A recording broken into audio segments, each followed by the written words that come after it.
Pessoal, o sistema sensorial está correlacionado ao sistema nervoso, né? Então, quando a gente pensa no sistema nervoso, a gente pensa no sistema sensorial. Por quê? Porque está correlacionado com a parte de inervação. Então, vocês vão ver o sistema sensorial praticamente junto com o sistema nervoso. Ah, professor, mas o senhor não deixou no mesmo slide. Não deixei, mas ele é praticamente do mesmo grupo, digamos assim. Só foi separado para ficar um estudo independente.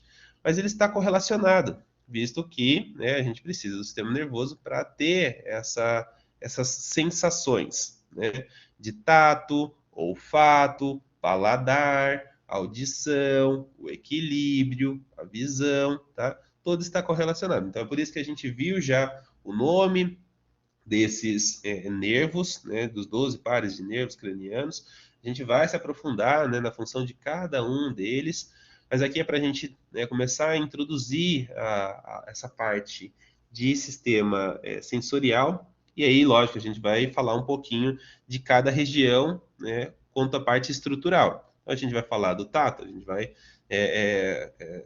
dimensionar as estruturas que têm correlacionado ao tato, por exemplo, a região da pele, né, e os seus sensores, o olfato, a parte de sensação, né, dos odores em relação ao olfato, paladar é a mesma coisa, audição e visão, tá? Então é dessa forma que a gente vai abordar. Por isso que é um sistema muito mais tranquilo, visto que vai estar correlacionado com o que a gente viu, né, nessa última semana aqui. Bom, então, bora lá. Quanto à introdução, ela realmente é uma breve introdução. Esse slide aqui que tem de introdução para vocês entenderem um contexto, né, deste sistema sensorial. O que a gente tem para sistema sensorial, pessoal, é as mesmas funções ou até mesmo conduções, né, que a gente já viu lá no sistema nervoso. Então, o sistema sensorial seria a parte aferente, né, que está trazendo a resposta daquele estímulo para o sistema nervoso central, né, para aí sim se processar e depois a gente decidir o que a gente faz. Então, o sistema sensorial, que é essa parte aferente que está trazendo a informação, né, do meio que o animal vive, ou seja, do ambiente até o sistema nervoso central, é uma correlação que o animal vai ter de percepção, tanto com o ambiente externo, né, devido à parte de sensibilidade de esterocepção, tanto com o ambiente interno do corpo do animal, interocepção, e ainda em relação ao posicionamento ou movimentação que o corpo vai exercer, que é a propriocepção. Isso aqui a gente já viu esses termos lá no sistema nervoso, que a gente estava dando uma introdução sobre o sistema nervoso. Então, isso vocês provavelmente já têm uma noção. Bom, quando o corpo, né, identifica algum contato, né, ou odor, uma brisa, ou ele vê alguma coisa, né, isso vai gerar algum reflexo, né? E esse reflexo é para interagir com esse ambiente. É por isso que é o sistema de sensação, sistema sensorial, tá? Então, essa participação consciente que o encéfalo tem é como, por exemplo, quando o animal ou nós, seres humanos mesmo, piscamos o olho, né? Não necessariamente precisa ser ao toque, né? Só a aproximação brusca, sem a gente identificar que objeto é aquele que está vindo próximo ao nosso rosto, ou próximo ao nosso olho, a gente já tem o reflexo de piscar os olhos, tá? Então, esse tipo de reflexo já faz com que tenhamos essa percepção. Deixa eu só ver aqui. É como se fosse o arco reflexo, Ana, né? De você, do mesmo jeito que eu mostrei na aula passada, né? Mostrando aquela. Tem um desenho lá mostrando a dor, né? Ao você tirar como que é o nome? Tirar a mão sobre a chama, isso. Tirar a mão sobre a chama, esse arco reflexo, ele pode ser semiconsciente ou inconsciente, tá? Você pode ter um reflexo consciente? Pode, né? Aí não necessariamente é um arco reflexo, tá? Eu sempre falo que para a gente tomar cuidado com um arco reflexo. Nem tudo, nem todo movimento que a gente vê fazendo é um arco reflexo. Por quê? Por exemplo, você piscar o olho, né? porque veio uma estrutura próxima ao seu olho, é um arco reflexo? É um arco reflexo. Agora, você piscar o olho e provavelmente você virar o rosto, né? Essa parte de você virar o rosto, ou seja, virar a cabeça, você está fazendo esses movimentos de forma consciente, tá? O arco reflexo é muito mais um reflexo momentâneo, tá? É aquele susto mesmo. Então, isso é um arco reflexo, que a gente pode considerar inconsciente ou semiconsciente, tá? E aí, o reflexo de eu virar a cabeça já é um reflexo consciente, né? É como se você tivesse piscado de forma inconsciente, porque você não vai pensar para fazer isso, e aí você virou o rosto para tentar salvar, né, seu rosto ou a sua face, para não atingir um objeto que está vindo até ele, tá? Então, o arco reflexo é o mais rápido possível e você virar o rosto seria um reflexo consciente. Você, nossa, ele está vindo perto do meu rosto, vou tirar aqui o rosto para fazer esse movimento com a cabeça. Aí já é um reflexo consciente, tá? Por isso que a gente fala de reflexo semiconsciente, que é essa intercalação, né, do que eu estou fazendo entre o piscar dos olhos, né, com o virar da cabeça. Conseguiu entender, Ana?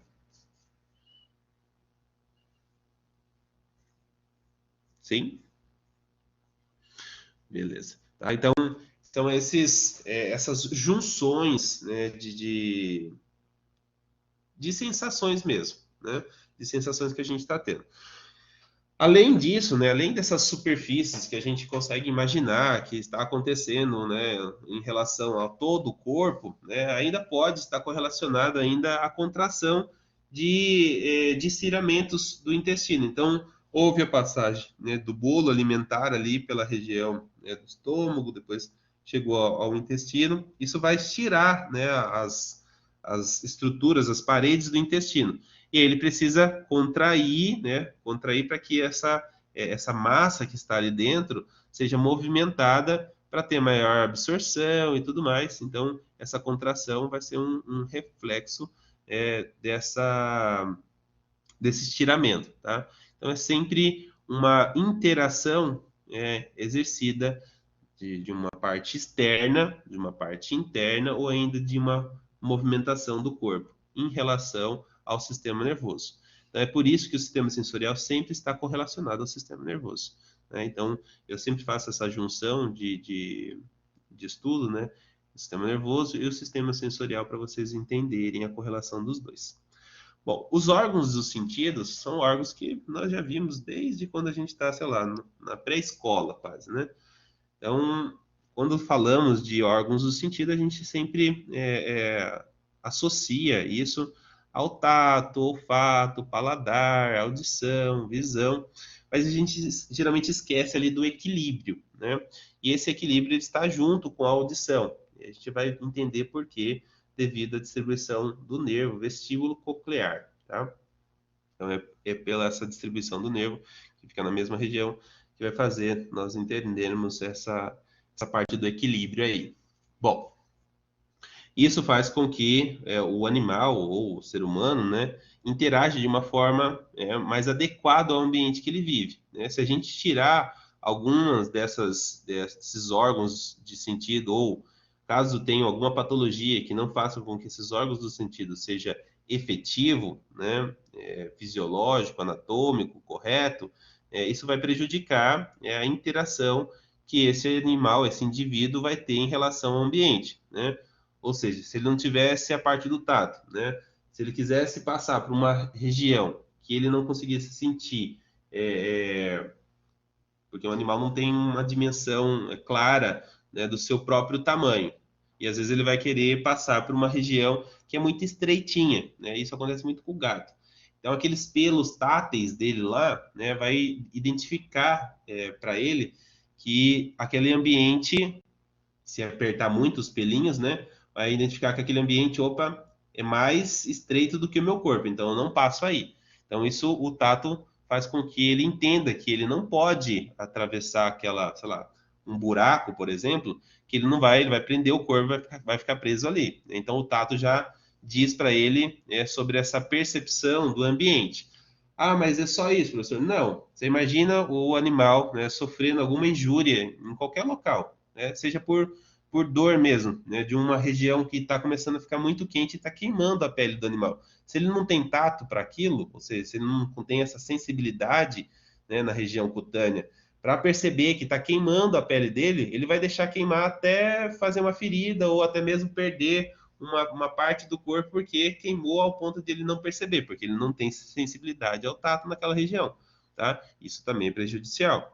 O olfato, né? O animal que caça, imagina, o animal como que ele vai caçar, como que ele vai identificar que tem uma presa, né, perto. Não necessariamente ele tem que enxergar, mas às vezes ele tem que sentir o olfato.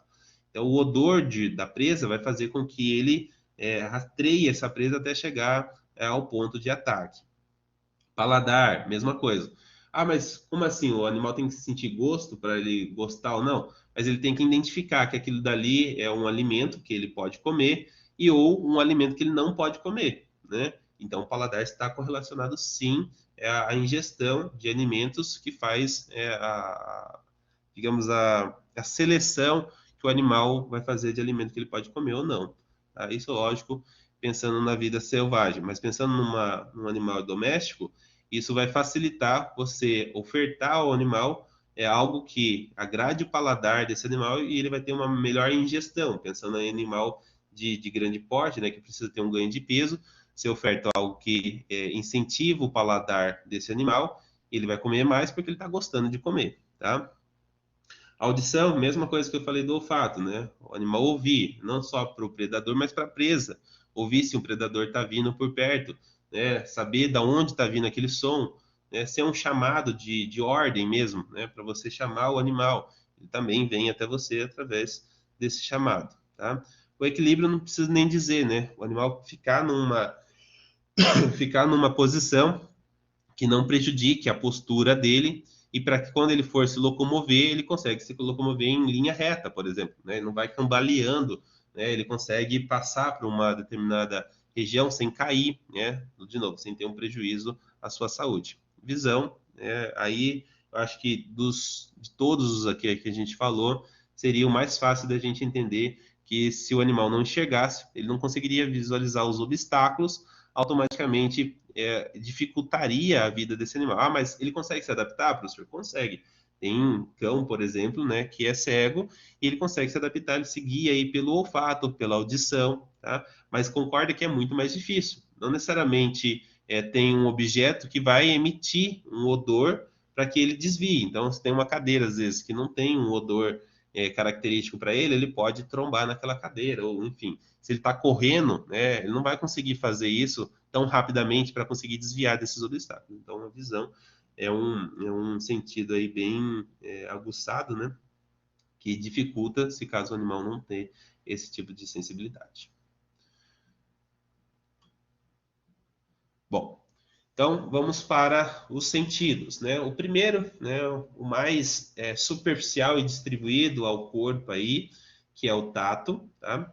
Então são as percepções que o animal vai ter, né, de algum tipo de objeto, né, ou de outros indivíduos entrando em contato com esse animal, né? Então todo o toque que ele vai sentir, né, é correlacionado a essas terminações nervosas que estão distribuídas na região da derme desse animal, tá? Então, na pele dele está distribuído vários, como se fossem sensores, né, para identificar esse toque, né, esse contato.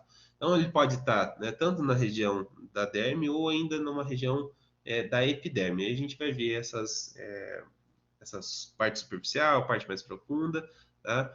Para vocês entenderem a distribuição dessas terminações. Bom, essas terminações nervosas, óbvio, como eu falei para vocês, ela vai conseguir identificar, né, algumas vibrações que estão, né, percorrendo a superfície da pele do animal, algum toque, o ferimento, né? Imagine, teve uma punção, né, de uma agulha mesmo. Ele vai sentir aquela punção, né? Uma mudança muito brusca de temperatura, tanto quente quanto frio, né? Uma região muito fria, né, ele vai fazer com que aquela parte se sensibilize com isso e vai identificar, olha, não posso ficar aqui, senão vai ter uma injúria para aquela determinada estrutura, tá?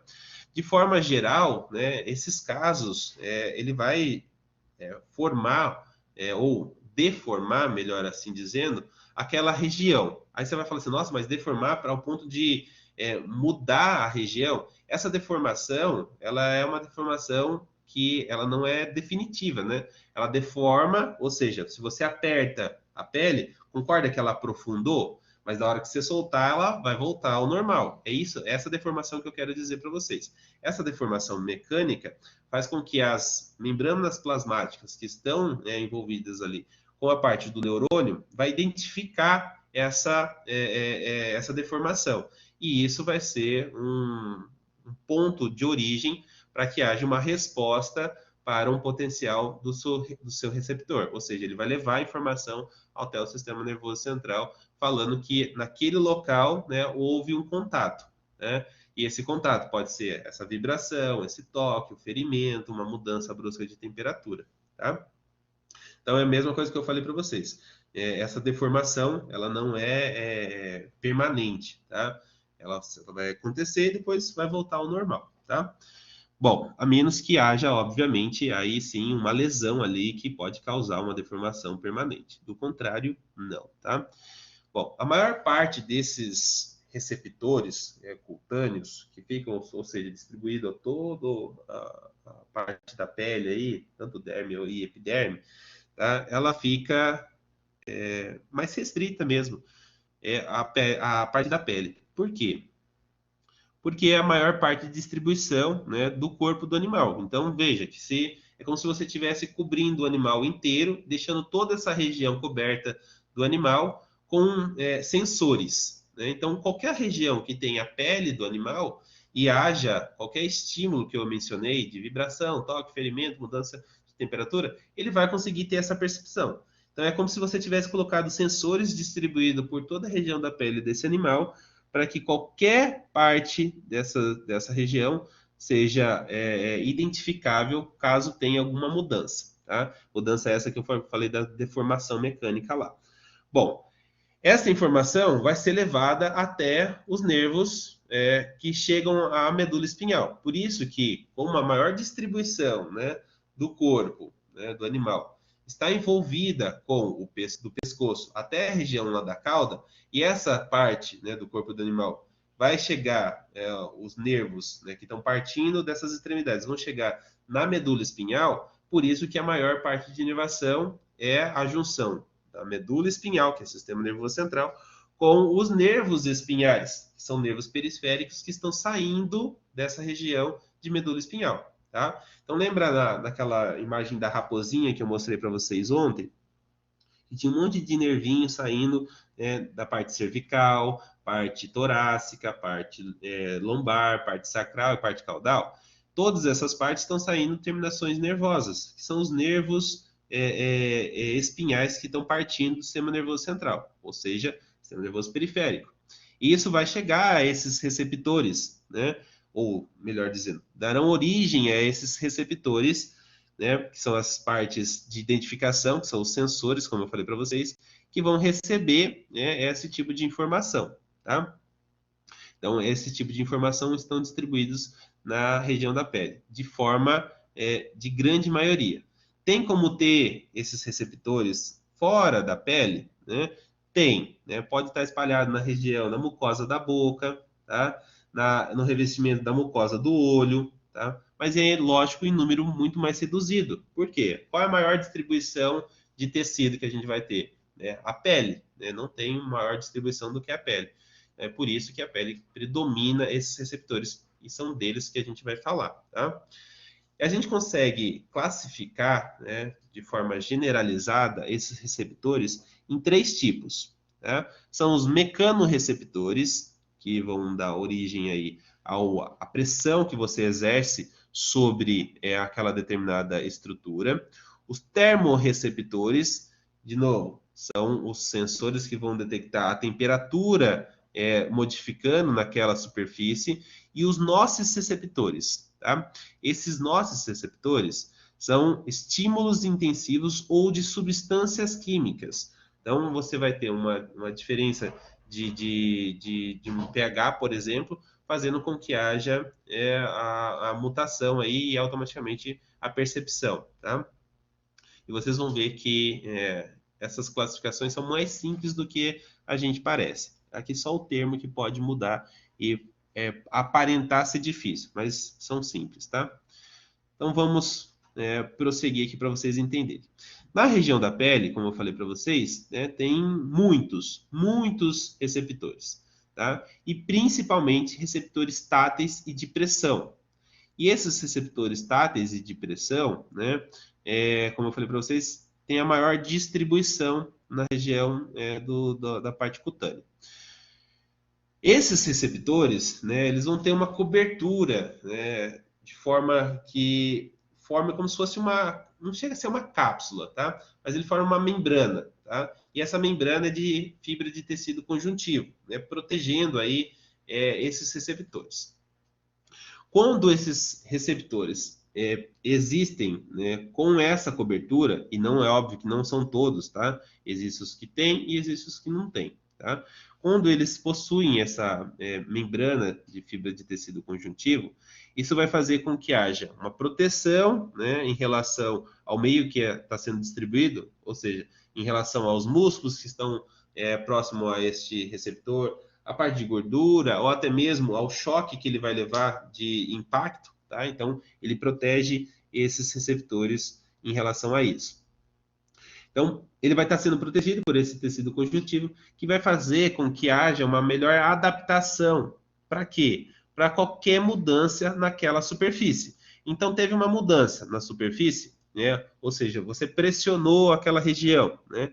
Esse estímulo de pressão que você vai ter, né, vai ter uma resposta, né? E essa resposta tem um início, né, e um término, tá? E esse início e término, ele pode ser contínuo ou não. Quando há essa proteção, tá?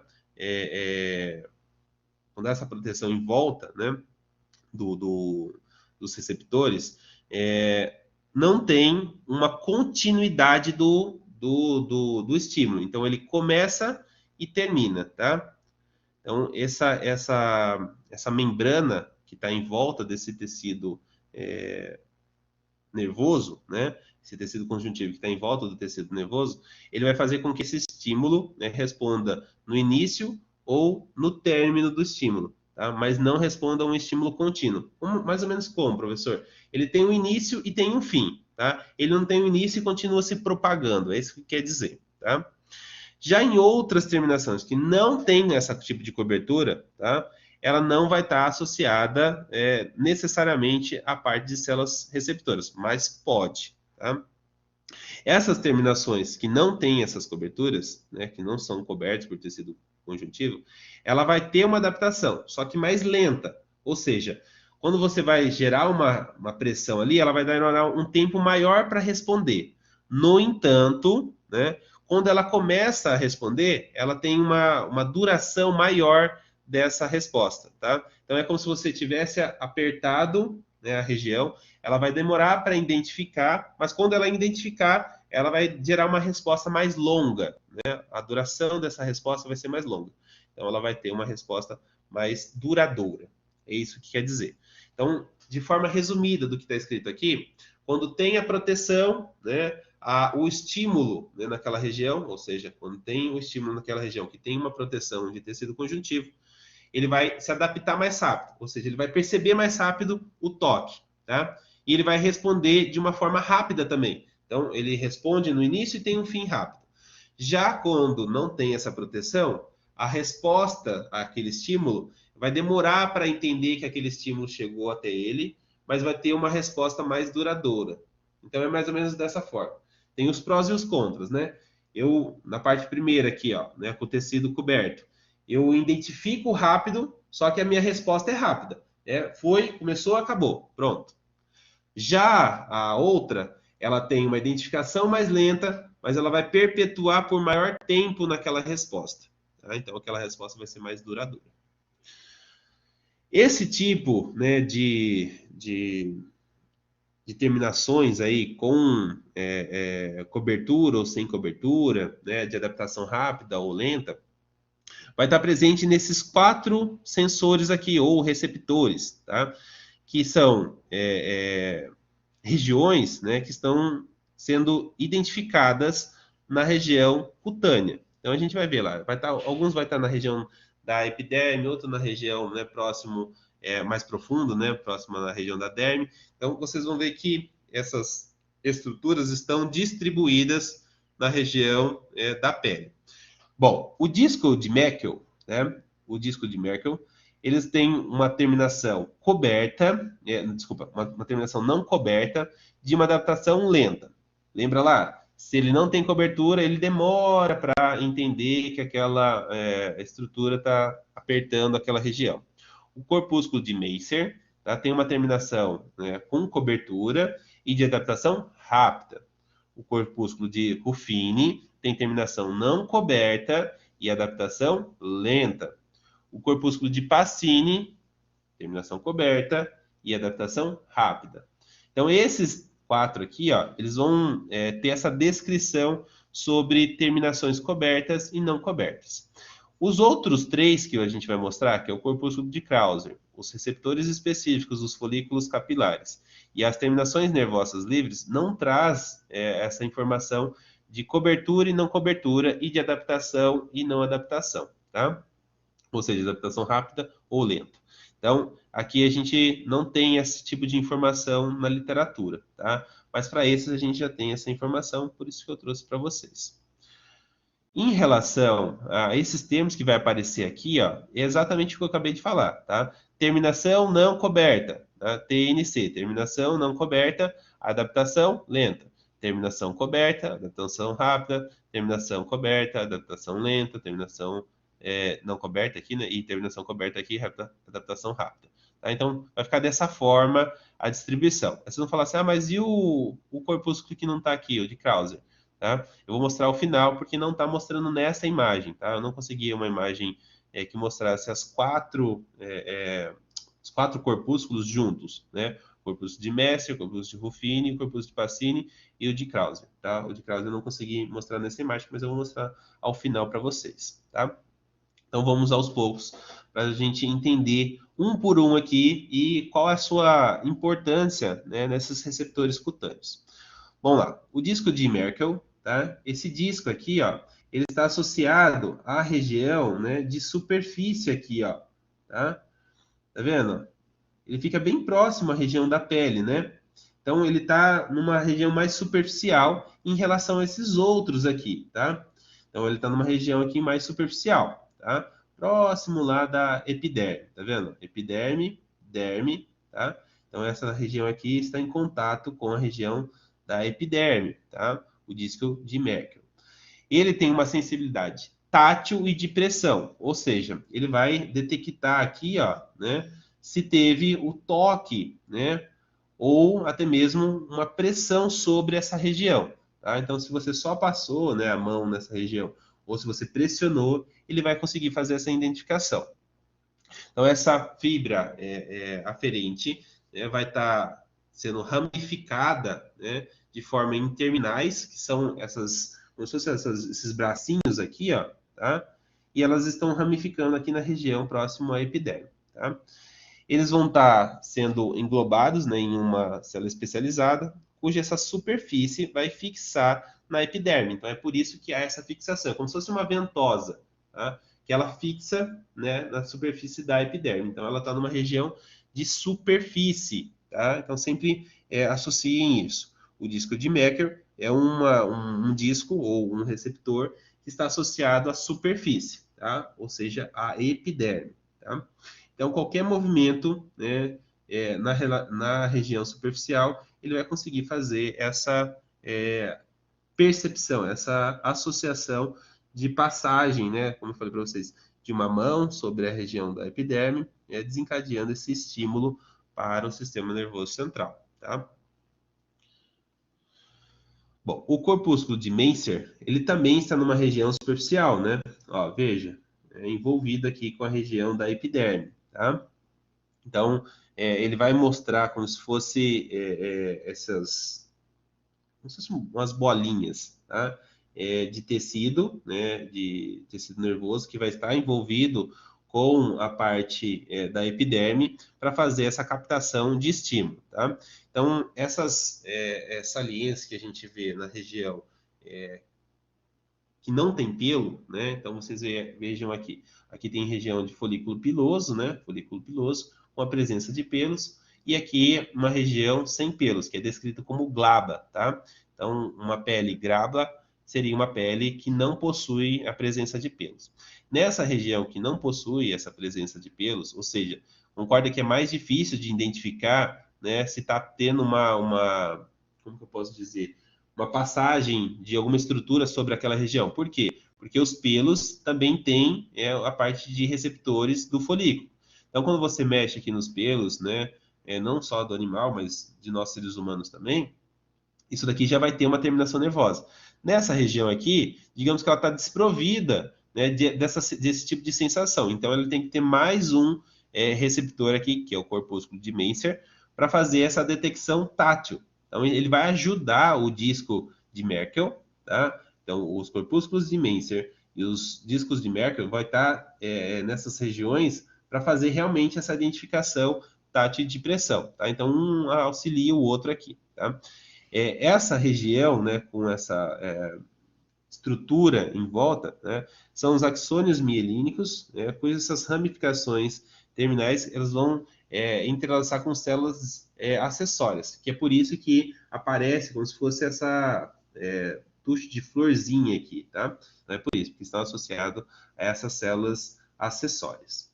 Esse é o corpúsculo de Messer. Então, veja, o disco de Meckel, né, e o corpúsculo de Menser, ambos estão voltados para a parte táteis, tá? Ah, mas o disco de Meckel também tem a parte de pressão. Tem a parte de pressão, mas está correlacionada à parte tátil, tá? Principalmente com a parte glabra, tá? Que é a parte que não tem pelo, tá? E é por isso que ele tem que estar bem próximo aqui à epiderme. Bom, o corpúsculo de Ruffini, como vocês conseguem já visualizar aqui, ele não fica tão próximo, né, à parte que a gente estava falando aqui de epiderme, né? Já é um tecido um pouquinho mais profundo.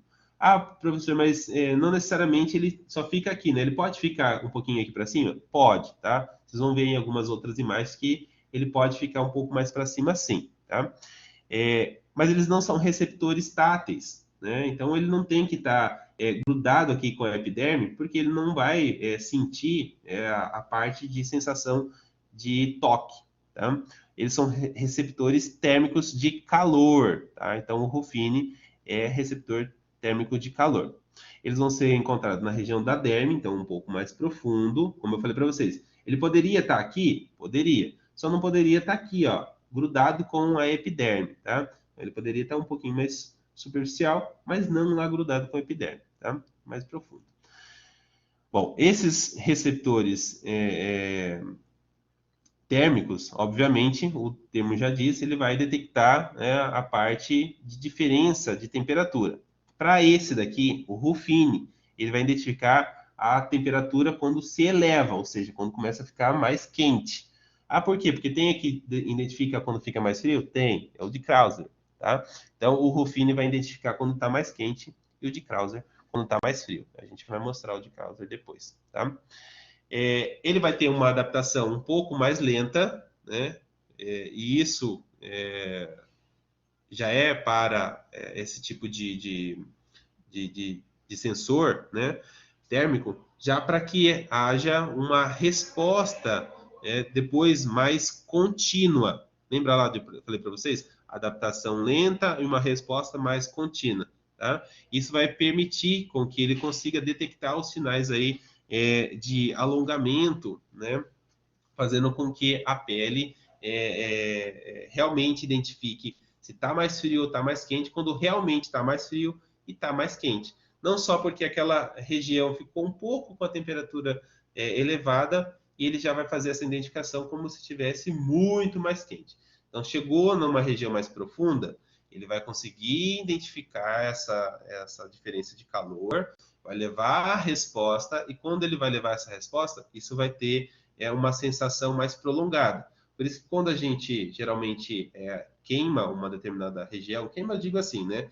Aquece muito uma determinada região, parece que aquela região fica quente por mais tempo. A gente começa a sentir, inclusive, dor ali, né? Por quê? Porque essa região fica com um prolongamento de sensação por mais tempo. Tá? Ela tem uma temos uma tendência a demorar a responder, mas quando responde, a propagação dessa resposta é mais longa. O corpúsculo de Pacini, né, como vocês estão vendo aqui, ela parece um polegar, né, com as digitais, né, parece um polegar com as digitais. Eu sempre associo ele com esse. Ele vai fazer a identificação das partes, né, vibráteis e táteis, né, e essas partes vibráteis, né, alguns livros consideram como parte de pressão, né, só que de uma forma distante, né, então seria uma pressão, né, mais, como que eu posso dizer? Teria que ser uma pressão muito mais forte, é isso que eu quero que vocês entendam. Bom, né, como eu estava falando para vocês, essas terminações, né, que vão receber esses estímulos, né, de pressão, de temperatura ou troca de nocicepção, né, vão captar, né, esses estímulos. Então veja aqui, né, que essa região, né, que não tem a parte de pelos, né, a parte de folículo e tudo mais, é a parte de pele glabra, tá? Que é a parte sem pelo. Então é por isso que tem os dois, né, duas terminações aqui, tanto o disco de Meckel, né, como os corpúsculos de Menser, né, ambos aqui fazendo essa identificação tátil. Como aqui a gente tem o folículo piloso e o pelo, né, essa região do folículo piloso, né, tem essas terminações nervosas, e essas terminações nervosas são descritas como receptores de folículo piloso. Esses receptores de folículo piloso vão identificar quando a gente passa a mão sobre a região, né, desses pelos, fazendo com que esses pelos, né, se movimentem, e isso daqui vai como se fosse chacoalhar aqui dentro.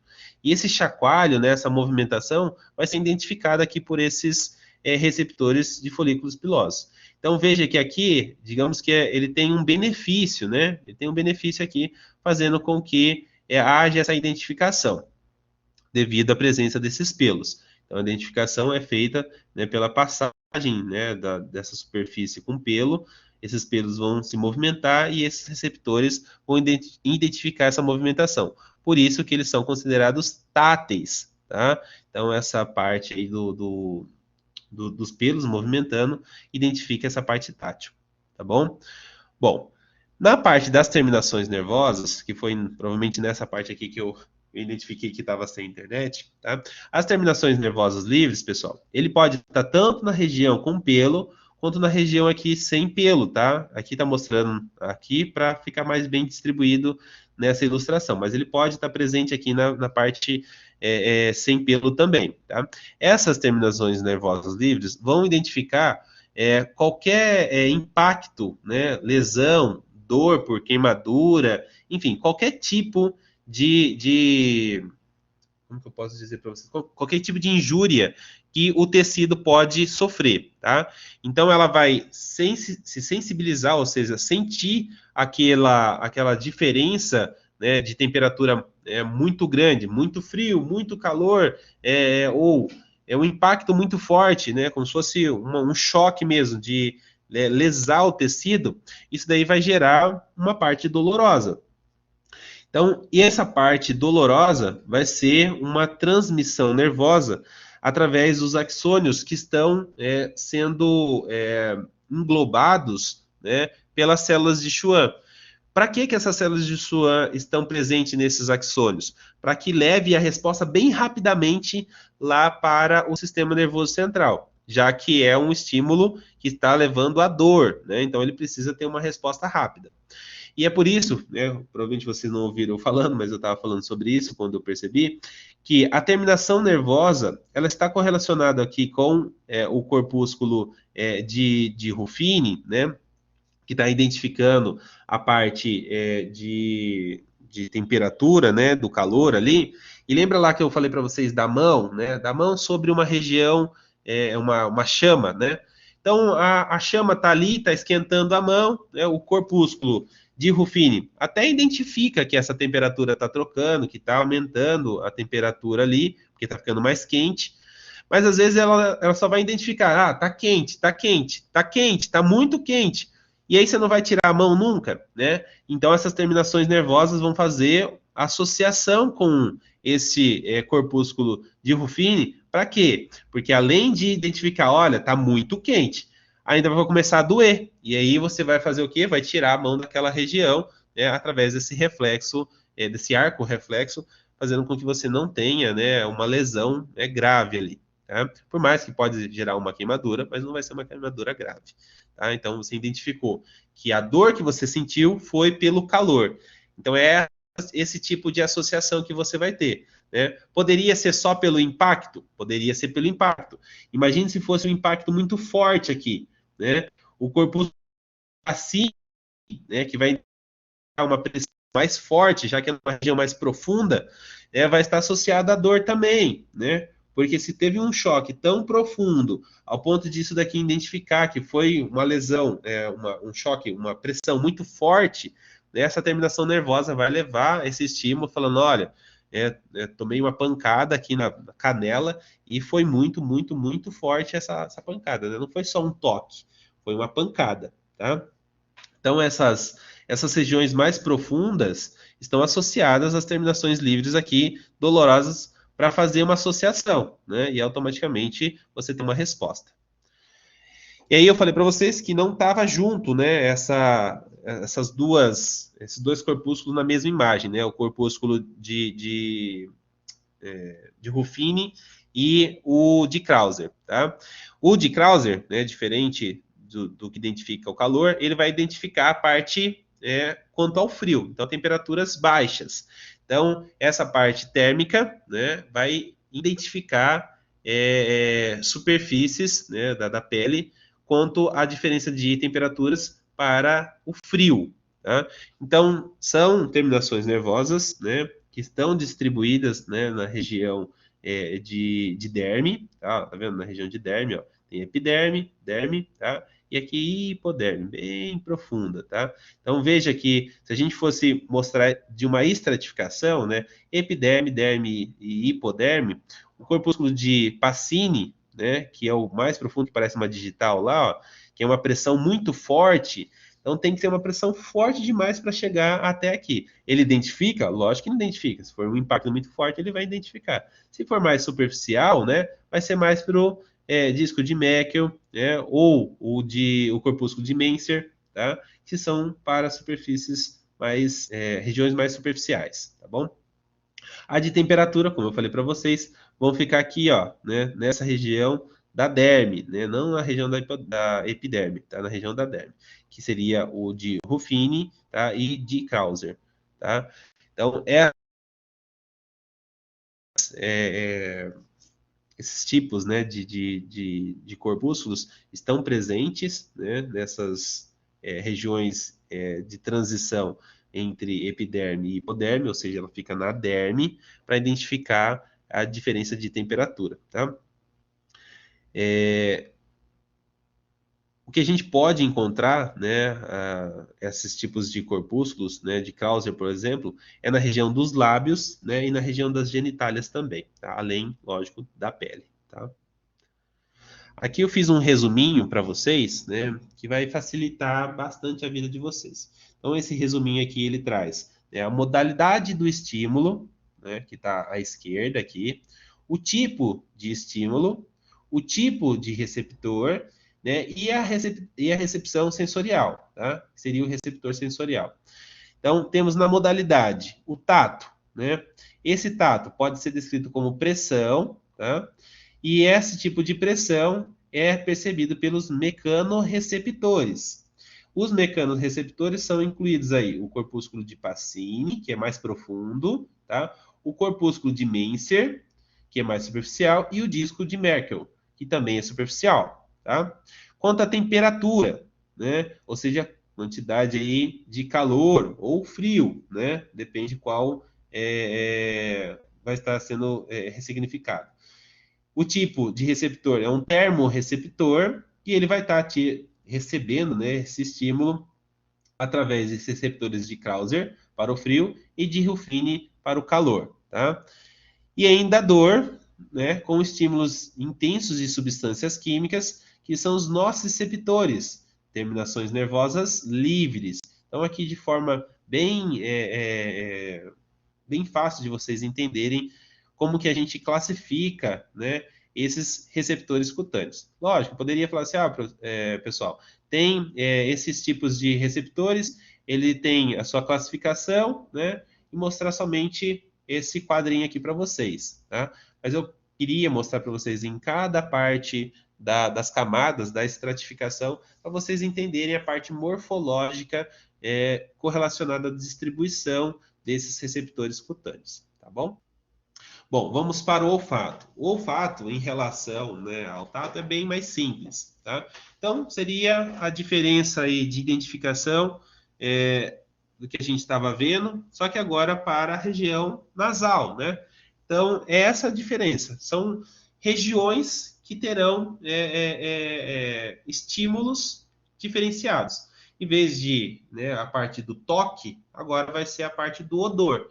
Então, essa percepção de diferentes odores que estão no ambiente, né?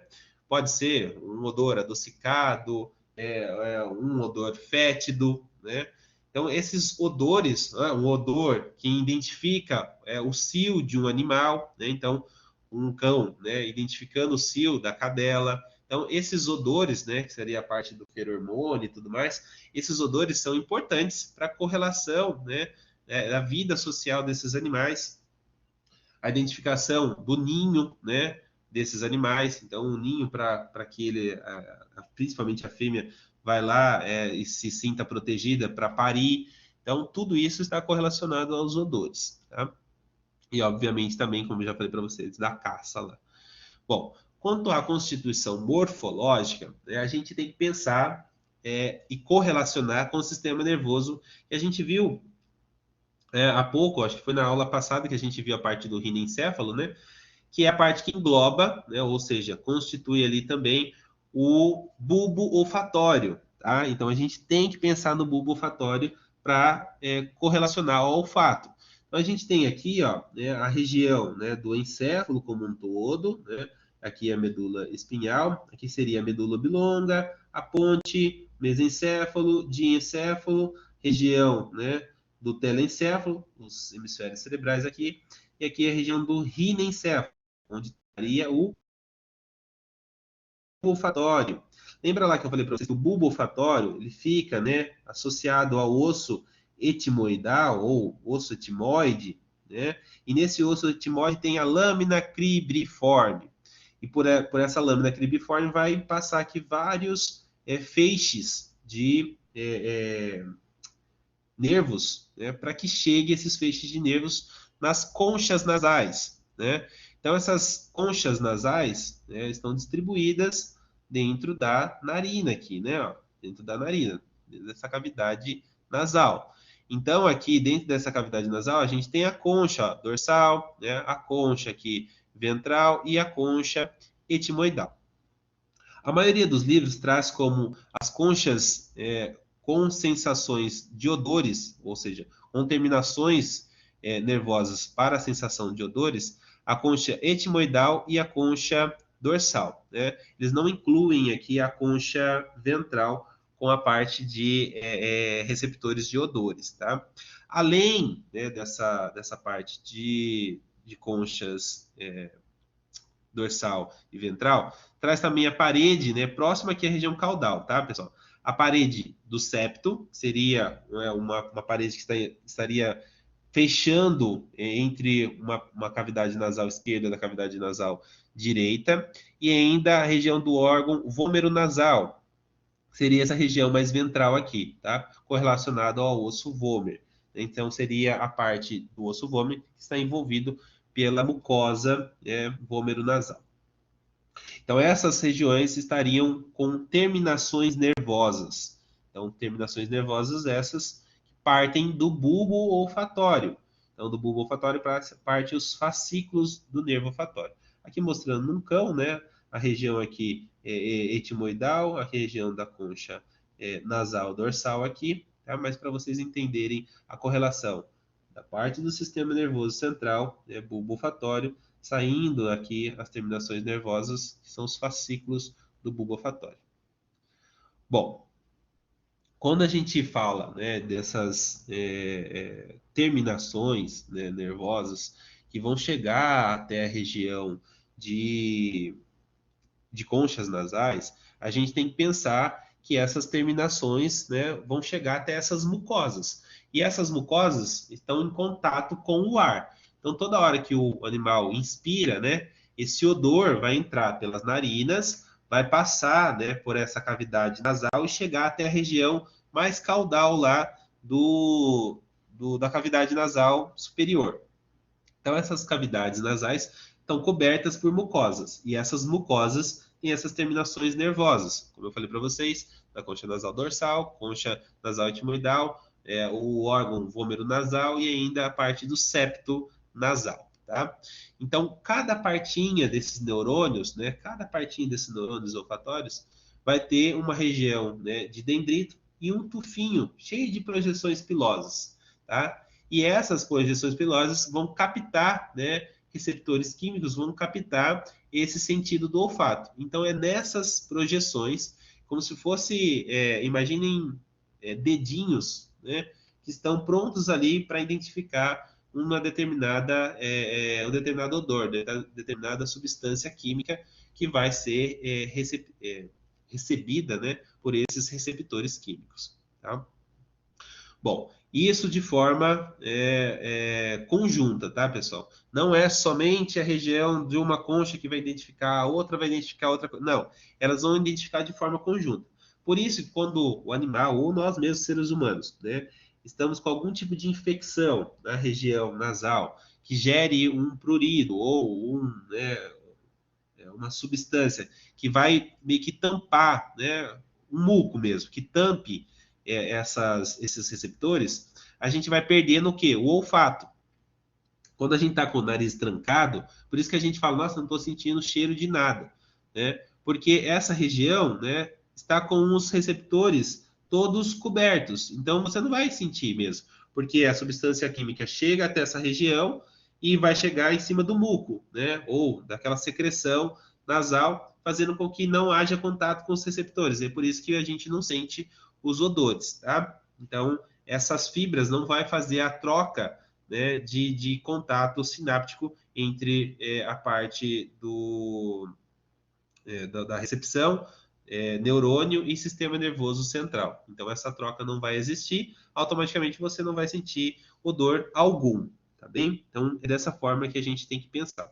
Como eu já falei para vocês, né, em outros momentos, sobre aquela associação, né, de memória entre o olfato e o sistema límbico, né, que fica na região ali caudal ao tálamo, essa região vai fazer uma associação de memória, tá? Então, se o animal tem uma memória sobre aquele odor que ele já sentiu, quando ele sentir novamente, ele vai ter uma associação. Então, é por isso que, às vezes, ele não identifica o dono somente pela parte física, mas, às vezes, pelo odor, né? Então, se ele vê, às vezes, uma figura, né? Ou seja, ele vê a pessoa uma fisionomia diferente, mas ele sente o odor, ele consegue fazer essa associação com a parte límbica e provavelmente ele vai demonstrar felicidade por estar ali com o dono. Então, às vezes o dono ficou muito tempo, às vezes está, sei lá, com barba maior, cabelo grande, né, com roupa diferente. Então o animal vai olhar e vai falar assim, oh, eu não estou identificando não. Mas daí ele sente o cheiro e o cheiro vai trazer a memória, né, para ele. E essa memória vai fazer com que, óbvio, ele demonstre afeto, carinho pelo seu dono, seu tutor, tá bom? Então é mais ou menos dessa forma que faz com que haja a interação aí do sistema sensorial de olfato, né? A captação, que eu falei para vocês que fica ali na mucosa, essa captação química, e essa transmissão até chegar na região do sistema nervoso central, beleza? Ah, isso aqui é importante, né? Esqueci de falar. Que o olfato é a única modalidade sensitiva que não passa pelo tálamo antes de chegar à percepção consciente do córtex sensitivo primário, tá? Os outros todos vão passar pela parte do tálamo, tá? Então, o olfato é o único que vai cortar aí esse caminho, beleza? Aqui, ó, para vocês observarem um pouquinho melhor, eu falei que eu ia falar da lâmina cribriforme, né? Então, aqui fica alojado, né, a região do encéfalo como um todo, né? Aqui seria a saída da medula espinhal, né? Então, teria a medula oblonga aqui, a medula espinhal estaria aqui. Aqui é a parte mais do polo cranial ou polo frontal, né? E aqui, tá vendo essas trabéculas cheias de furinhos? Aqui é a lâmina cribriforme, né, do osso etimoide. Então, a lâmina cribriforme do osso etimoide é todos esses furinhos aqui que vocês estão vendo, tá? Essa lâmina perpendicular é essa parte aqui, tá, pessoal? Aqui é a lâmina cribriforme do osso etimoide. São esses furinhos, e é por esses furinhos aqui, ó, que vai passar os fascículos do nervo olfatório, que nada mais é do que essas projeções que vocês estão vendo aqui, ó. Então aqui está o bulbo olfatório, tá? Mostrando aqui para vocês. E essas projeções aqui, ó, do bulbo olfatório, são os fascículos do bulbo olfatório. Então isso aqui é a lâmina cribriforme. Por esses furinhos vai estar passando os fascículos, e esses fascículos vão chegar até a parte da mucosa, tá? Então, essa parte da mucosa é tanto, né, a região das conchas nasais dorsais, a região das conchas etimoidais e ainda o órgão vômero nasal vai fazer essa identificação, né, dessa percepção química dos odores, tá? Bom, como eu falei para vocês, né, o olfato ele é bem mais tranquilo do que as outras, como que eu posso dizer, as outras sensações, tá? Mais fácil de vocês identificar. O paladar, né, não fica atrás, não. Também é muito fácil de a gente falar sobre o paladar, porque é uma região que vocês têm afinidade já. Então é mais fácil de vocês entenderem, porque fica constituído nessa percepção ali na região da língua ou de algumas mucosas, tá? Então vamos falar um pouquinho do paladar. Então, paladar, ou pode ser descrito como gustação, né? Essa modalidade vai estar associada a uma substância que vai ser dissolvida nas células de percepção, que vai estar espalhada pela língua. Então, vai ter botões gustativos, né? Que assim a gente prefere falar no termo anatômico, né? Esses botões gustativos ou papilas, né? Pode ser descrito também dessa forma, vão estar espalhadas por toda a região da língua, fazendo com que essa passagem, né, desse alimento seja identificado, né, através, né, desse toque, né, desse contato direto. Então, é como se tivesse, como que eu posso dizer para vocês? Sensores, né? Sensores dispersos por toda a região da língua para você sentir, né, o gosto, né? Você sentir o gosto mesmo. Então, você sente o gosto adocicado, o gosto azedo, o gosto amargo, né? Através dessa dispersão dessas papilas. Então, é por isso que você tem esse tipo de sensação. Como eu falei para vocês, a maioria desses receptores, né, desses sensorizinhos, vão estar espalhados pela língua. Mas ainda pode ser encontrado, né, na parte do palato mole, da faringe e da cartilagem epiglote da laringe, ou seja, numa parte específica aí da laringe, que seria a epiglote. Pode estar presente? Pode estar presente, mas não vai ser em grande número. Então é por isso que a gente foca na parte da língua, que é onde realmente a gente consegue ter essa percepção mais facilmente dos sabores, tá? Bom, como eu já adiantei para vocês, esses receptores, né, na região da língua, eles são descritos como botões gustativos ou papilas, tá?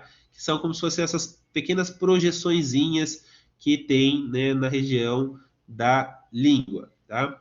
Então, esses botões, né, que são descritos como botões, porque são geralmente apresenta-se como se fosse um botão, né? E cada uma com a sua peculiaridade. A gente tem essas projeções como papilas circunvaladas, papilas folhadas, papilas fungiformes, né?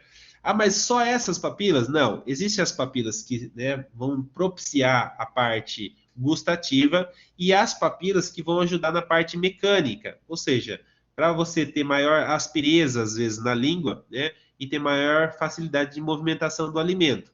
Lógico, nós seres humanos temos uma língua bem mais lisa. Já os animais têm uma língua mais áspera, né? Principalmente se for pensar no gato, tá? Então temos as papilas filiformes, as papilas cônicas e as papilas lentiformes, que essas são mecânicas, tá? Então aqui elas vão estar ou espalhadas ou em uma determinada região, né? Por exemplo, as filiformes estão espalhadas, as cônicas estão na região caudal, né? E a lentiforme está no corpo da língua.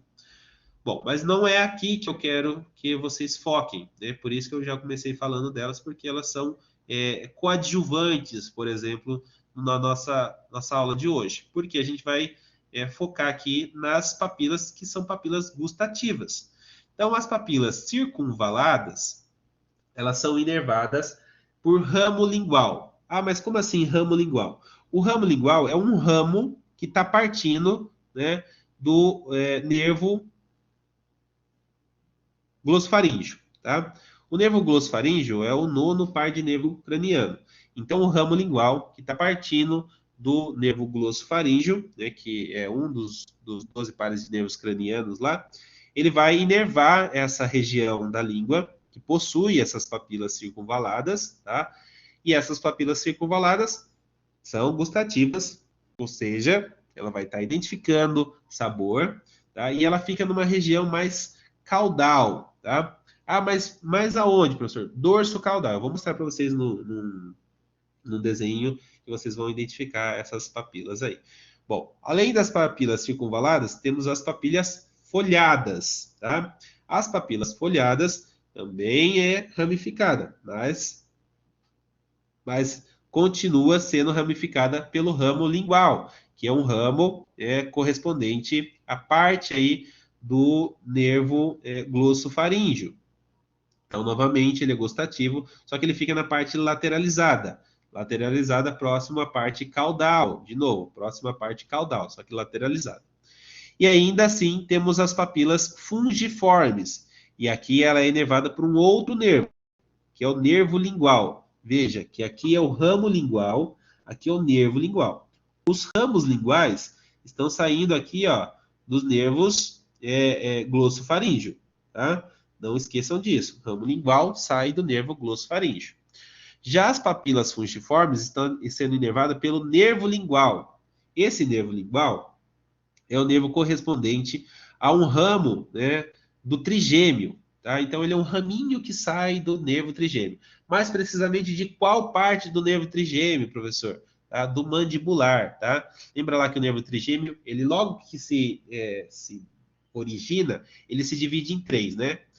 Ramo oftálmico, ramo maxilar e ramo mandibular. O ramo mandibular vai dar origem aqui, ó, ao nervo lingual, tá? E esse nervo lingual vai chegar até a região da língua, mais próxima à parte mais rostral ali da língua, tá? Então, é por ele que vai estar sendo inervado. Aí você vai falar assim, por que tem uma barrinha aqui e mostrando o sétimo par de nervo craniano, que seria o facial? Ele também está associado à parte de sensação, né, a parte sensitiva do nervo lingual. Então, através de um gânglio, né, que vai ter na região da língua, ele vai estar fazendo associação. Então, tanto o nervo lingual, que está provendo aqui do nervo mandibular, que vem do nervo trigêmeo, ele ainda está associado ao nervo facial. Tá? Então, isso daí é descrito na literatura como sendo participação do nervo facial também. Então, de forma gustativa e fica na região dorsal da língua. Para vocês entenderem melhor, né, eu trouxe aqui a imagem para vocês conseguirem identificar. Tá? Então, aqui temos suíno, bovino, equino, só para vocês realmente entenderem a posição aqui dessas papilas. Tá? Então, aqui temos papilas folhadas e circunvaladas. Tá? As papilas folhadas e circunvaladas, né, como a gente já viu, né, estão na região mais caudal. Né? Papilas fungiformes, tá? Na região mais rostral. Ó, papilas circunvaladas, papilas fungiformes, papilas folhadas, tá? Papilhas folhadas aqui e circunvaladas aqui. Tá? Então, essas papilas, né, Então, veja que a folhadinha está mais lateral, né? Ó, folhada lateralizada, e a circunvalar aqui na região caudal e dorsal, tá? Então, veja, aqui a região caudal é aqui a região do ápice da língua, então a pontinha da língua, né? Ó, as fungiformes muito mais na parte rostral da língua. Então, aqui se inerva, né, através do nervo lingual, né? Na região caudal, a partir do nervo glossofaríngeo. Ah, professor, mas o senhor falou que é ramo lingual e nervo lingual, né? Por que o senhor está falando glossofaríngeo? Porque dele está partindo, né? Esse raminho aqui, ramo lingual. Então, se vocês falarem assim, posso colocar como uma resposta, né? Não é tão preciso, mas posso colocar como uma resposta o nervo craniano? Pode, tá, pessoal? Então, a região caudal aqui está sendo inervada pelo nervo glossofaríngeo. A região rostral pelo nervo mandibular do trigêmeo e ainda pelo facial, tá? Então, vocês também podem fazer esse tipo de inferição na resposta. Se quiser ser mais preciso, coloca lá. Nervo lingual, que parte do nervo mandibular do nervo trigêmeo com associação ao nervo facial, tá?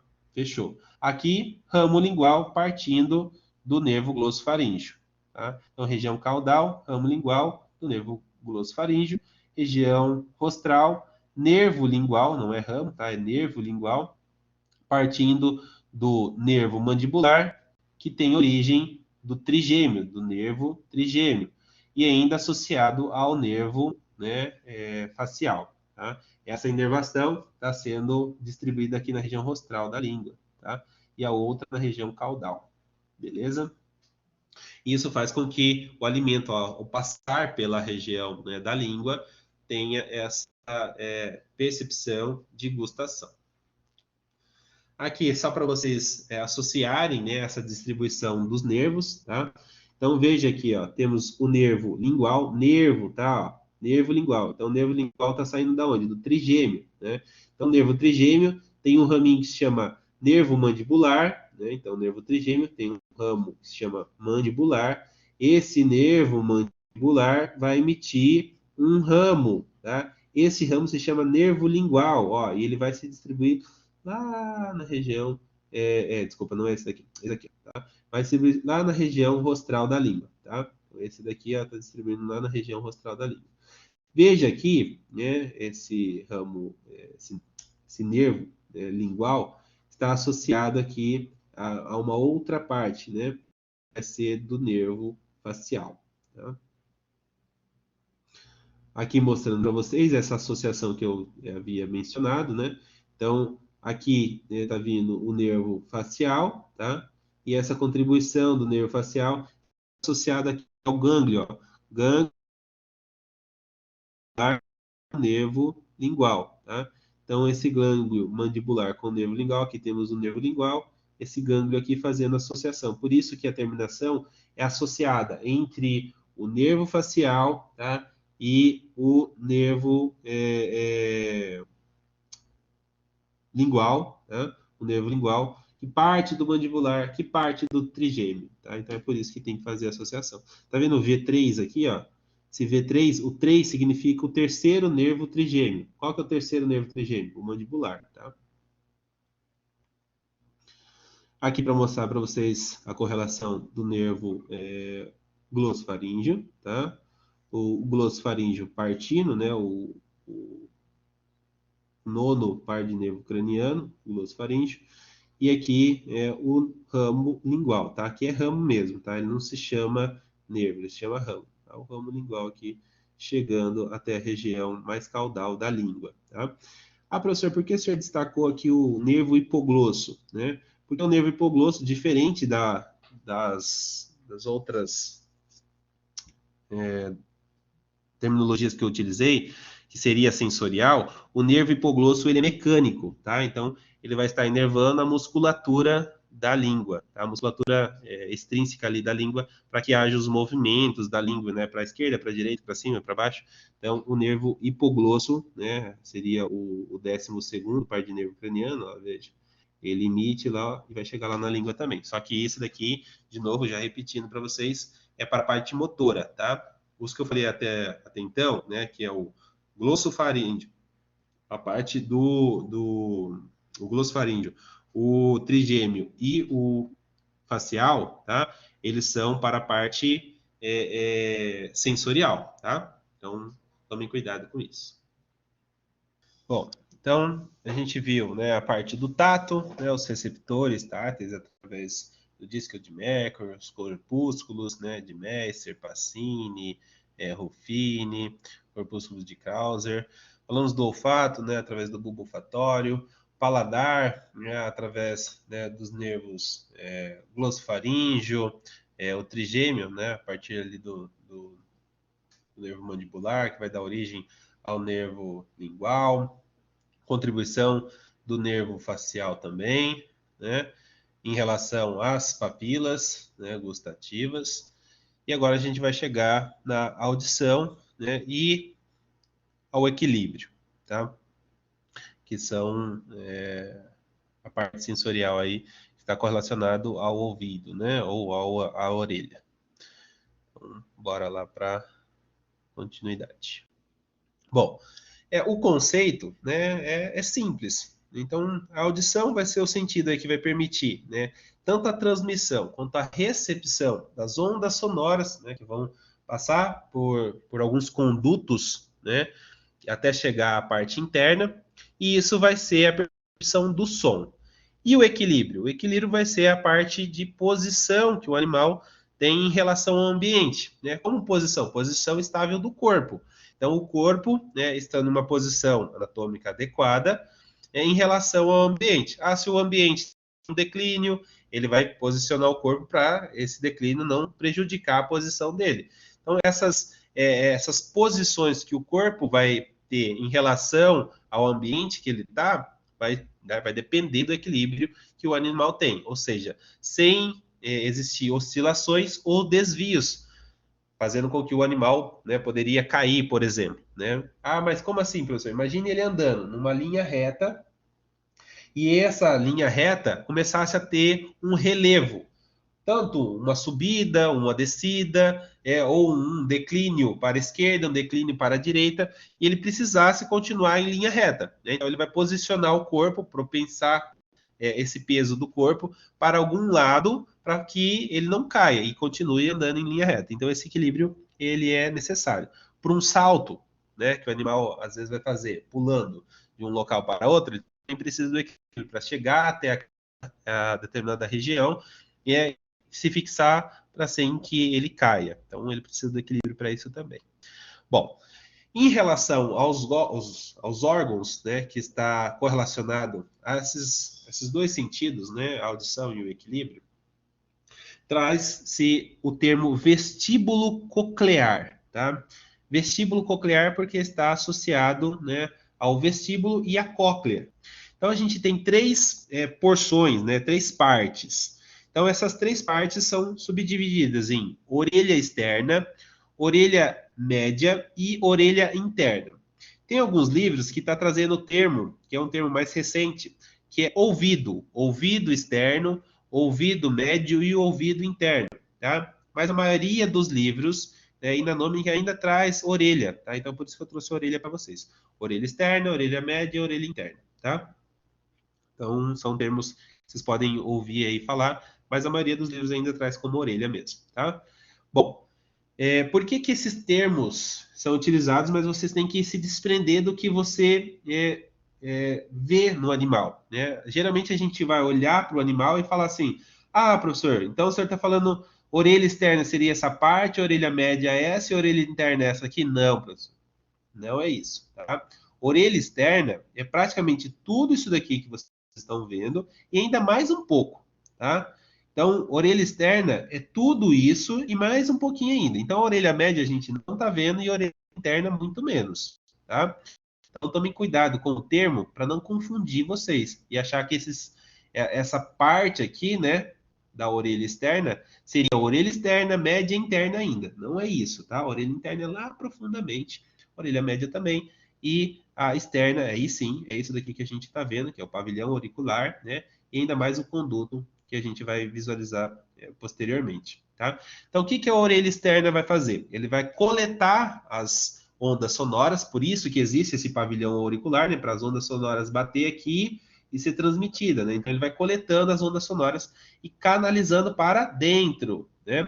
A orelha média, que já está lá na região interna, né? A orelha média, ela vai conduzir essas vibrações sonoras para uma janela oval.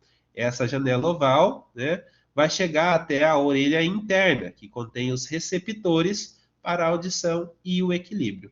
Então é dessa forma que a gente vai estudar agora a audição e o equilíbrio, tá?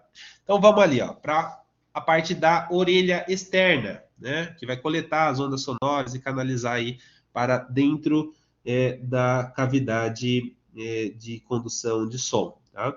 Então ela vai consistir, né, nesse pavilhão auricular, né, como se fosse uma janela aí aberta, né, coletando tudo que está vindo, né, de som, de vento aí, para ser conduzida para a parte interna. Então esse pavilhão auricular é toda essa região aqui, ó. Tudo isso daqui é pavilhão auricular, tá? Essa condução vai levar o som que vai bater aqui para uma região mais interna, né? Ó. Essa região mais interna aqui vai conduzir para o meato acústico externo, que nada mais é do que como se fosse um conduto, né? Um caninho de osso, tá? Então é uma parte óssea, se chama meato acústico externo, que fica ali no osso temporal. Bom, mas voltando aqui para o pavilhão auricular, ele é recoberto aí por pele, né, algumas regiões de pelo e ainda cartilagem, né? Ele tem cartilagem como parte estrutural. Então, a parte da pele vai estar recobrindo, né, o pavilhão auricular, que a maior parte dele é cartilagem, mas também tem uma parte de musculatura estriada. Mas essa musculatura, ela é robusta? Não, ela é delicada, tá, pessoal? E ela faz com que haja o movimento da orelha, né? Para frente, para trás, para um lado, para o outro, né? Então, ela fique, né, dorsalmente, ela fique ventralmente, ela fique caudalmente ou rostralmente, tá? De novo, eu não vou dar ênfase aqui, né, nessa musculatura, só estou mostrando para vocês o que faz a constituição desse pavilhão auricular. A pele, obviamente, né, não tem nem o que explicar, seria a parte superficial, a cartilagem seria a parte interna, e a musculatura estaria ligada a esta cartilagem, tá? Essa musculatura, de novo, só para fazer a movimentação da orelha. Bom, isso daqui se relaciona-se ao pavilhão auricular. A parte de condução, né, que vai chegar até essa região e vai se destinar até a parte interna, é o meato acústico externo, né? E esse meato acústico externo vai ter uma parte de cartilagem, né, e uma parte óssea, como eu falei para vocês, tá? Que vai estar fazendo a parte de sustentação aí. Então, olhando aqui, ó, né, vocês vão conseguir entender um pouquinho melhor, tá? Então, aqui está a orelha, aqui é uma cabeça, tá? Cortada transversalmente, então vocês estão vendo a orelha, outra orelha, aqui a região, né, do encéfalo, tá? Então, aqui é a parte interna, né, dessa orelha, tá? Então, ela está vindo aqui do pavilhão auricular, tá? E vai passar aqui pela região do meato, né? O meato acústico externo, que é essa condução aqui, ó. Né? E nesses animais, eles apresentam, né, essa parte em L aqui, ó, que vocês já ouviram, né, o famoso lá. Ah, vocês não vão conseguir perfurar o tímpano porque ele tem um formato em L. Então, na hora que você introduz o cotonete, né, ele vai parar aqui, mais ou menos. Ele não vai conseguir virar e chegar até essa região. Porque ele tem, ó, essa parte descendente, tá? E essa parte horizontal aqui, ó. Seria essa parte mais transversa, tá? Então, a parte descendente e a parte transversa aqui. Então, esse L que forma, né, nos ouvidos desses animais, faz com que a gente não consiga realmente chegar lá, a menos que você faça um esforço tremendo aqui para mover a musculatura que fica aqui, mas você não vai conseguir fazer isso facilmente. Provavelmente você está realmente machucando aí o animal. Tá? De uma forma delicada, você só vai chegar até aqui, até essa região aqui, ó, tá bom? Bom, esse meado, então, é uma região de condução, né? Ele está conduzindo, né, o que foi captado aqui pelo pavilhão e conduzindo as ondas sonoras para a região mais interna. Então, de novo, ela é uma parte de condução, que tem parte cartilagínea e parte óssea, né? Que está dando esse formato a essa estrutura aqui, ó, tá? Isso aqui é osso mesmo, tá? Essa parte aqui é osso, tá bem? Bom, olhando nessa outra imagem, aí a gente tem uma noção ainda maior do que eu estou falando, né? Aqui a parte, né, do pavilhão auricular, tá? Captando todas essas ondas sonoras e levando para o meato acústico externo, que é essa condução aqui, tá? E esse meato acústico externo, como eu falei para vocês, é envolvido, né, por cartilagem e a parte óssea. Além disso, né, ele vai chegar até uma região, né, de membrana, né, essa membrana aqui, ó, que é uma membrana timpânica, que a gente chama de tímpano, tá? Que vai estar fazendo uma barreira aqui para passar somente as vibrações para essa região, tá? Então, o som chega, né, as ondas sonoras chegam, vai bater aqui na membrana timpânica e vai passar somente essas vibrações aqui para a região mais interna, tá? Então, até aqui é a orelha, olha, presta atenção.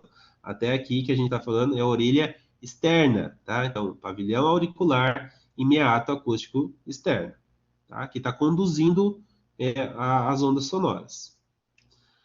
Quando eu vou falar de orelha média, além de ele conduzir essas vibrações, vai fazer com que essas vibrações fiquem interiorizadas aqui, ó, nessa janela oval, tá?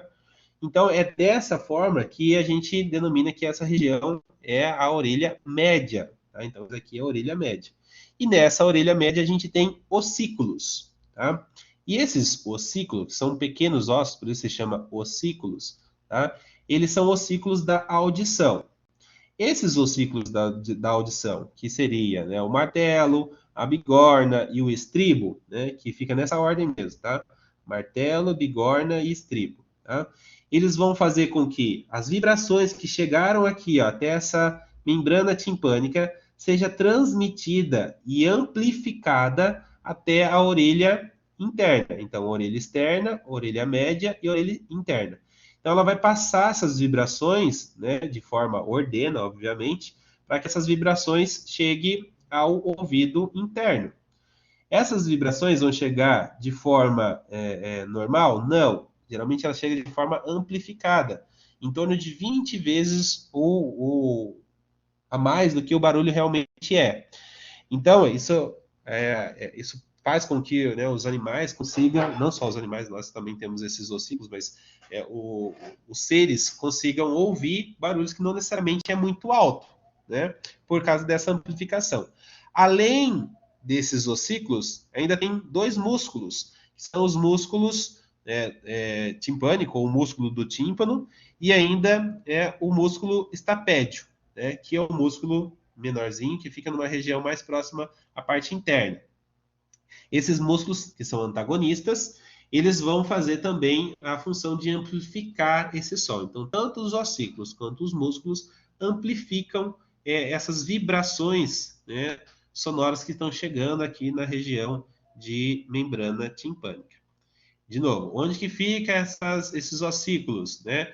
Martelo, bigorna e estribo, né? E ainda os músculos extensor do tímpano e músculo estapédio, ficam na orelha média. Além de ele passar essa vibração para a orelha interna, ele amplifica essas vibrações. Bom, olhando aqui, né, ficou mais próximo, né, esses ossinhos, e ficou mais ampliado na imagem. Então, aqui a gente tem a região, né, de ossículo martelo, ossículo bigorna e ossículo estribo, né?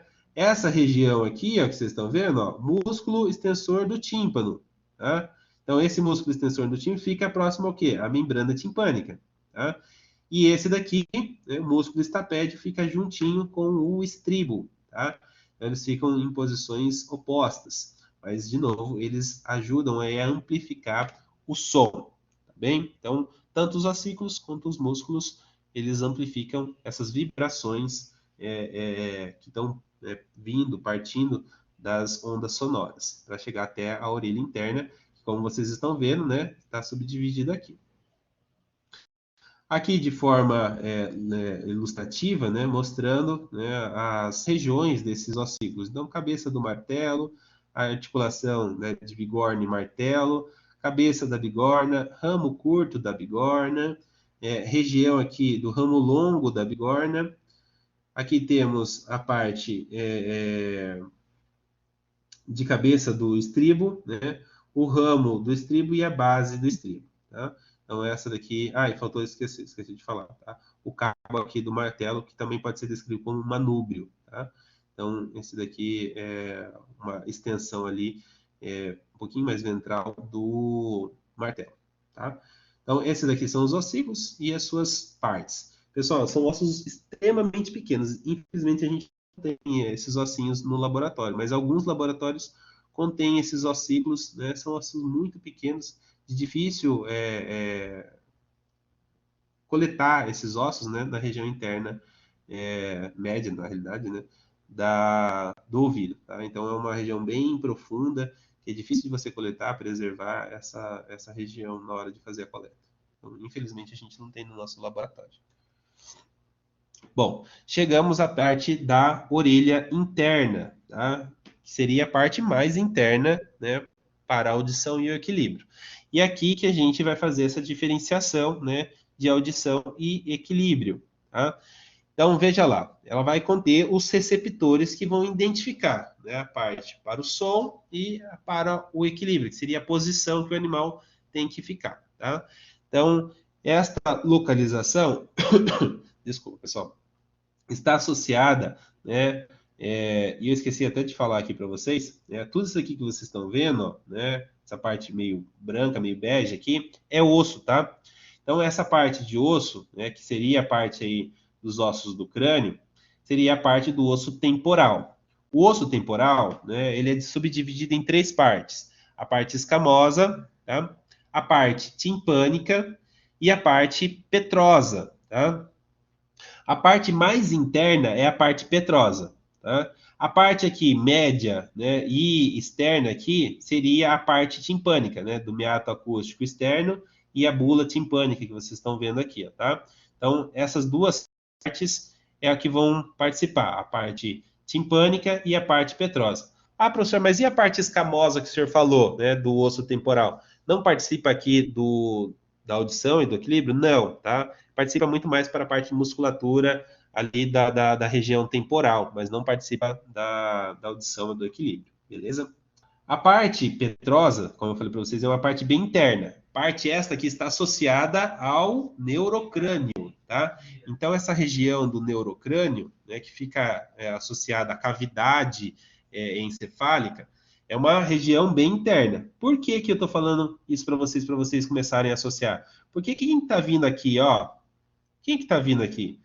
O nervo vestíbulo coclear, né? E o nervo vestíbulo coclear é um dos 12 pares de nervos cranianos, né? O oitavo par de nervo craniano. Então, o vestíbulo coclear, vocês precisam saber porque ele está inervando a região, né, do ouvido, né, ou da orelha interna, que seria a audição e o equilíbrio. Por isso que ele é vestíbulo coclear. Então, a gente vai ver aqui, ó, né, que essa composição, né, dessa orelha interna, ela vai estar sendo distribuída aí em labirinto ósseo e labirinto membranáceo, tá? E esse labirintos, né, que seriam essas voltinhas, todas essas voltinhas que vocês estão vendo aqui, ó, né? Essas voltas, né? Ela está fazendo com que haja, né, a perpetuação dessas vibrações através da linfa, tá? Seria a endolinfa, que é onde está, é um líquido, né, que fica dentro dessa região, que vai estar percorrendo toda essa parte desses túbulos aqui, tá? Então, é a parte de labirinto, tanto ósseo quanto membranáceo, vai conduzir, né, essa parte de linfa através do ducto coclear, do ducto vestibular e do ducto semicircular, tá? Na próxima imagem vai dar para visualizar um pouquinho melhor sobre cada parte desses ductos. Mas, de forma geral, seriam essas circunvulações que vocês estão vendo aqui, ó, tá? Aqui está mostrando no semilunar, né? Aqui é a região, né, do ducto endolínfico, tá? Aqui a parte da cóclea, tá? Então, aqui seria a parte do vestíbulo e aqui a parte da cóclea. Então, olhando aqui, ó, né? Aqui está subdividido, dá para vocês visualizarem um pouquinho melhor, né? Vendo aqui esse vindo ventralmente, né? Ó, o nervo coclear, né? E aqui em cima o nervo vestibular, tá? Então, dorsalmente, nervo vestibular, ventralmente, o nervo coclear. E aqui tem os ductos que eu falei para vocês, né? seria o semicircular, né? O semicircular posterior, lateral, aqui o semicircular é a região óssea, então é por onde está passando essa endolinfa, tá? Para dar continuidade a essas vibrações que são amplificadas aqui, novamente, né, pelos ossículos e músculos da orelha média. Tá? Então, esse nervo vestíbulo coclear, né, vai dar origem a dois nervos. O coclear, né, que vai se localizar lá na região da cóclea, nessa região ventral aqui, ó, tá? E ainda o nervo vestibular, tá? Então, que vai estar na região do vestíbulo. Então, é dessa forma que vocês têm que imaginar, tá? Uma para a audição e outra para o equilíbrio, tá bom? Então, a parte da cóclea aqui, vindo em direção ventral para a região, né, de audição e aqui para a região do equilíbrio, tá? Então, vestíbulo e cóclea. Um para a audição, outro para o equilíbrio, tá? Vestíbulo aqui para o equilíbrio e a cóclea para a audição.